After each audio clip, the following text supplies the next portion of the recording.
Bismillahirrahmanirrahim. Assalamualaikum warahmatullahi wabarakatuh. Allahumma salli ala Sayyidina Muhammad. Jadi apa khabar semua sahabat-sahabat YouTuber saya, Facebook, Instagram, Twitter dan semua yang menonton channel saya Sewangi Attar.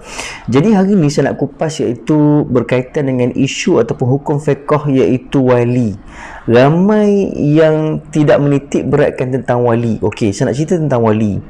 Wali ni sangat penting, salah satu daripada rukun dalam rukun nikah. Syarat sah wajib dalam bab pernikahan, kena ingat. Bukan kita duk main sebat je gunakan orang kata jiran sebelah rumah jadi wali. Tak boleh. Bukan kiranya datuk dah tak ada, dia guna pula kepada iaitu sepupu. Tak boleh. Dia ada syarat-syarat dan turutan juga. Okey, yang pertama sekali, wali ni kalau tak ada ayah, bila ayah dah meninggal, maka dia akan jatuh kepada datuk. Bila datuk tak ada, dia akan jatuh kepada adik-beradik laki seibu sebapa. Kalau adik-beradik laki seibu sebapa tak ada, dia akan jatuh pada pak saudara belah ayah lelaki. Kena ikut turutan sampailah ke bawah. Bila tak ada, barulah jatuh kepada wali sultan. Itu kalau tak ada wali langsung dah. Okey. Contoh yang tak ada wali langsung ni maksudnya wali ghaib, anak tidak sataraf dan sebagainya. Okey, hari ni saya nak cerita tentang bab iaitu syarat-syarat wali. Syarat-syarat wali ni dari segi hukum fiqh. Okey, pertama sekali, syarat-syarat nak jadi wali ni, sebab itulah kadang-kadang bila mana sebelum saya menikahkan pengantin tadi, saya minta semua orang dalam keadaan di situ untuk beristighfar. Maksudnya bertaubat kepada Allah Ta'ala. Ada orang bertanya kepada saya, Ustaz, ayah saya fasik, ayah saya ni tak solat, ayah saya ni tak berpuasa. Pada zahirnya nampak, kan? Kita sebagai wali hakim ataupun sebagai jurunikah tak nampak, tapi dinyatakan oleh anak dia. Lalu pada ketiga itu, ayah tetap kena jadi wali. Dan pada ketiga itu, sebab itulah kita ada sesi iaitu bertaubat sebelum akad nikahkan pasangan tadi.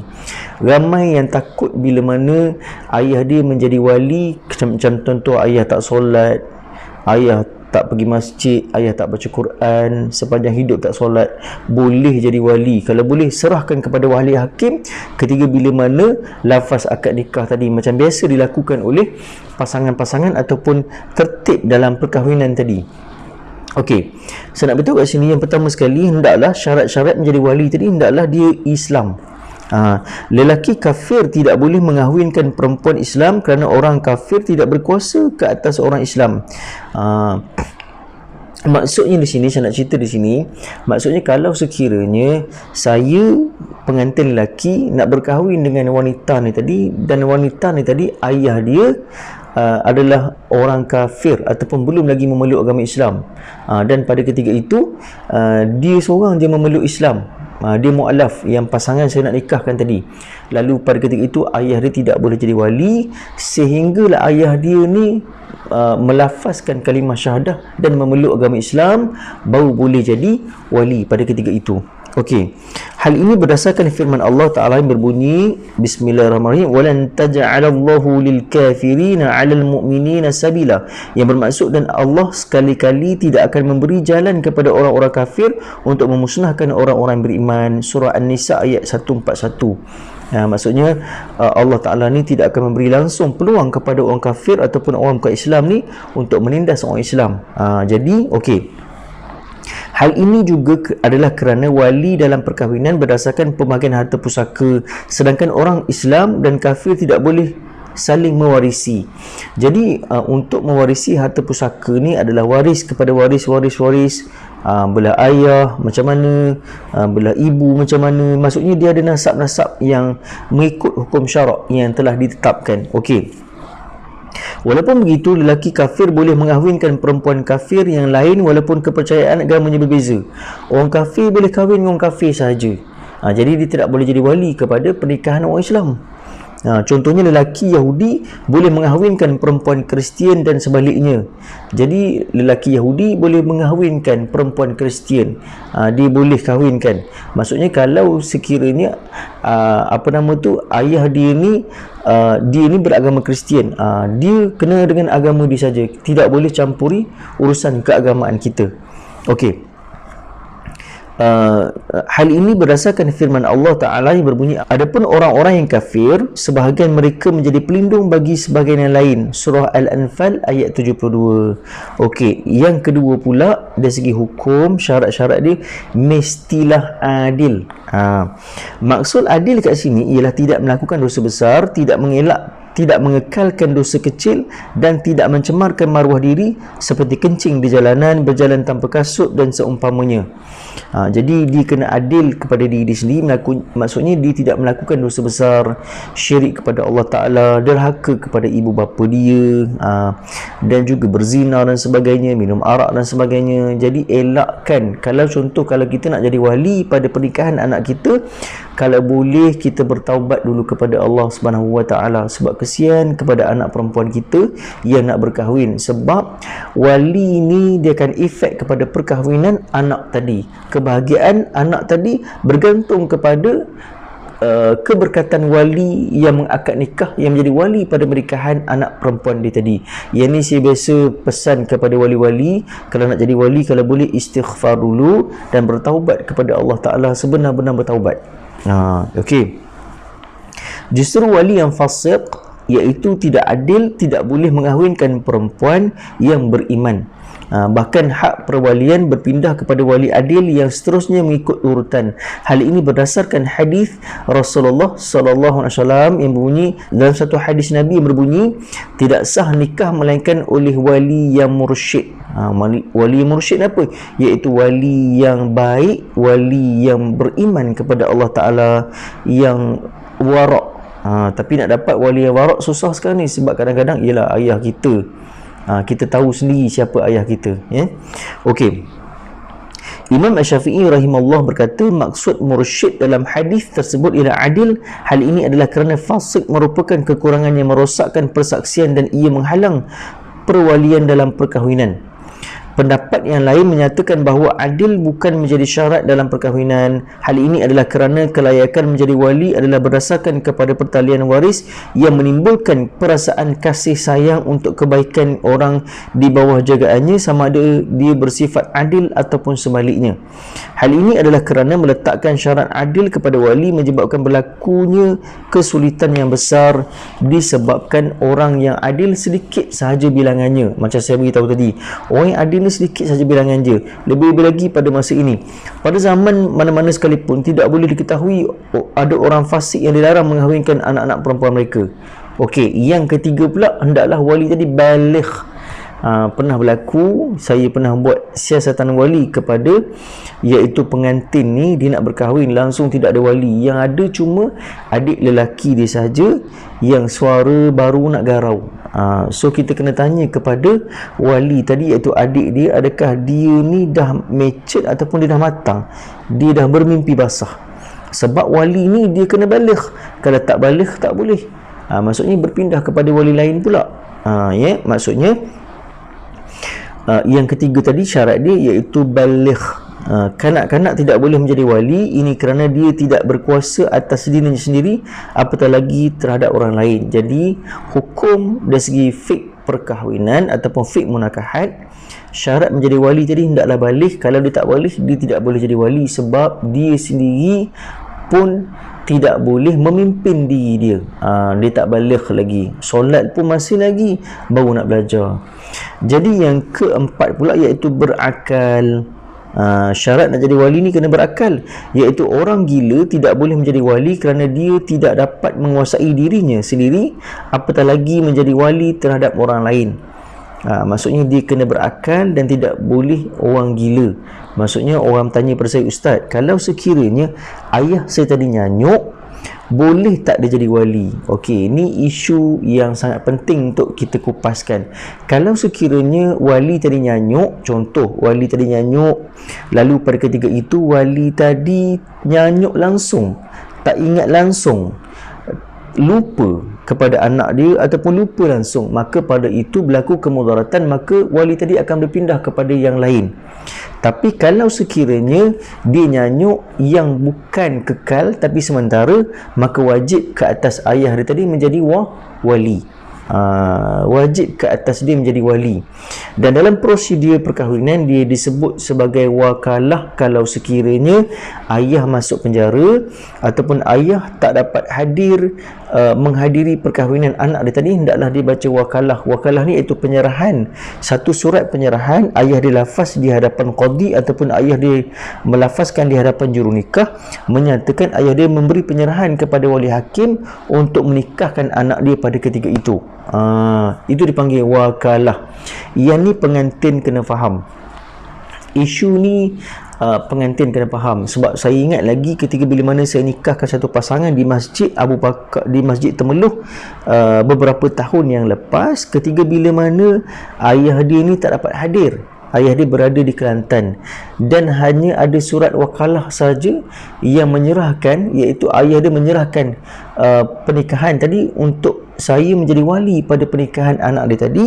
Dan pada ketika itu bayangkanlah, surat wakalah tadi hilang sebab pengantin tadi terlampau asyik sangat, orang kata nak buat persiapan sehingga lupa. Kadang-kadang saya tak salahkan pengantin, sebab kadang-kadang mungkin pengantin dalam keadaan yang nak menguruskan banyak benda, dengan orang kata jemputan lagi, dengan orang kata apa nama tu, nak juru andam lagi, baju dia 4 pasang lagi, banyak benda ni nak fikirkan, sehingga surat tadi hilang.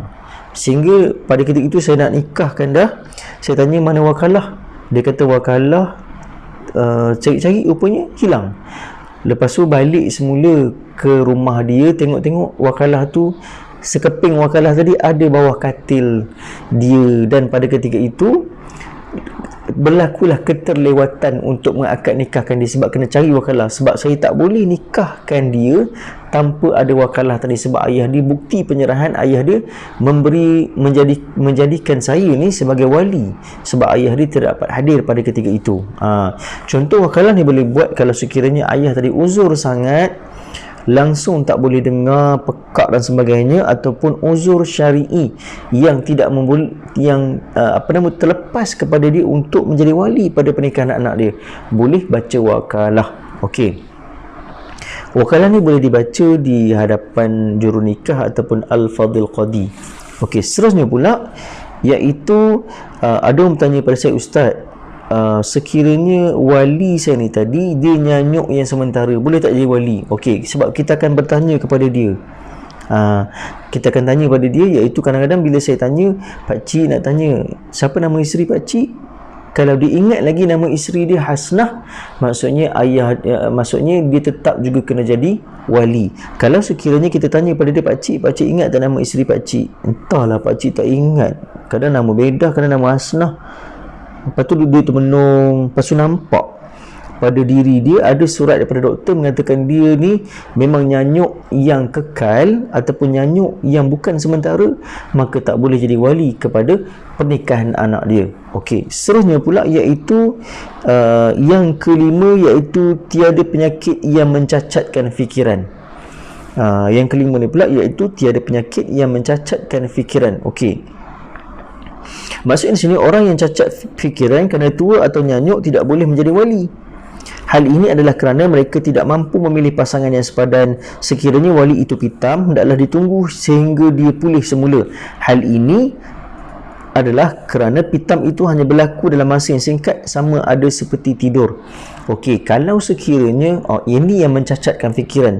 Cacat fikiran ni maksudnya dia khayal, dia nyanyuk macam saya khabar tadi, yang kelima, yang yang keempat tadi. Maksudnya yang kelima ni tiada penyakit yang mencacatkan. Maksudnya penyakit yang mencacatkan dia tadi, maksudnya dia terlupa sangat-sangat.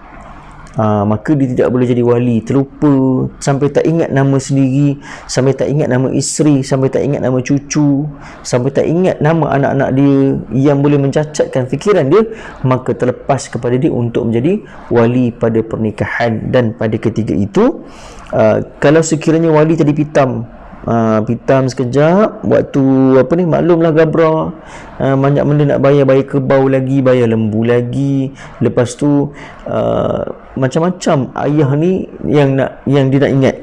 Jadi pada ketika itu Sekiranya wali ni tadi pitam, maka kena tunggu sekejap, bila dia bangun balik dia terus kena jadi wali balik. Okey, dan seterusnya pula iaitu yang keenam, iaitu tidak terhalang menguruskan hartanya kerana boros. Dalam kitab dia beritahu iaitu syarat jadi wali, maksudnya yang keenam, tidak terhalang menguruskan hartanya kerana boros. Pemboros yang terhalang menguruskan hartanya ialah orang yang membazirkan harta bendanya, dia tidak dapat menguruskannya dengan sendiri, apatah lagi menjadi wali kepada orang lain. Jadi dia ni boros. Maksudnya dalam hukum fiqh ni beritahu, kalau sekiranya wali tadi tidak menjadi orang yang pandai menguruskan harta dia sendiri, maka dia tidak layak untuk menjadi wali. Dan yang ketujuh iaitu wali yang berihram. Seseorang yang berihram haji atau umrah tidak boleh mengahwinkan orang lain. Hal ini berdasarkan hadis Rasulullah sallallahu alaihi wasallam yang berbunyi dalam satu riwayat Muslim 1409, iaitu la yankihul muhrimu wa la yunkahu, yang berbunyi orang yang berihram tidak boleh berkahwin dan tidak boleh dikahwinkan. Syarat bagi mereka yang nak berkahwin, wali tadi hendaklah tidak dalam keadaan berihram. Bila dia dalam keadaan berihram, maka tidak sah perkahwinan tersebut. Hindari kepada mereka, kalau boleh biar lepas habis umrah, lepas habis rukun umrah, lepas habis rukun haji. Dah free tadi, dah orang kata dah tahallul, barulah boleh menikahkan anak tadi. Tak boleh dalam keadaan yang berihram. Okey. Jadi saya nak beritahu sedikit maklumat kepada semua bakal-bakal pengantin dan semua sahabat-sahabat saya yang dirahmati Allah SWT sekalian. Kalau boleh, sebab kita sebagai lelaki, kita akan menjadi wali pada pernikahan anak perempuan kita. Kalau boleh kita nikahkan sendiri, jangan serahkan kepada wali hakim dan jangan serahkan kepada wali-wali lain, melainkan kita sendiri sebagai bapa dia yang membesarkan anak kita, dibintikan atas nama kita, hendaklah kita sendiri, kecuali ada kemudaratan dan sekiranya ada benda-benda yang tak layak untuk kita jadi wali. Jadi saya syorkan di sini, kalau boleh biarlah kita menjadi wali kepada anak perempuan kita esok bila dia nak nikah esok. Jadi insya-Allah saya rasa sekarang itu saja pencerahan yang saya dapat bagi. Jadi saya mohon kepada wali-wali semua untuk banyakkan untuk solat-solat taubat ataupun untuk perbanyakkan taubat sebelum untuk mengakad nikahkan anak perempuan anda. Ingat, anda akan dipersoalkan di yaumul kiamah esok dengan apa tanggungjawab kita menjadi wali esok. Jadi saya rasa sekadar itu saja. Wabillahi taufiq wal hidayah. Wassalamualaikum warahmatullahi wabarakatuh.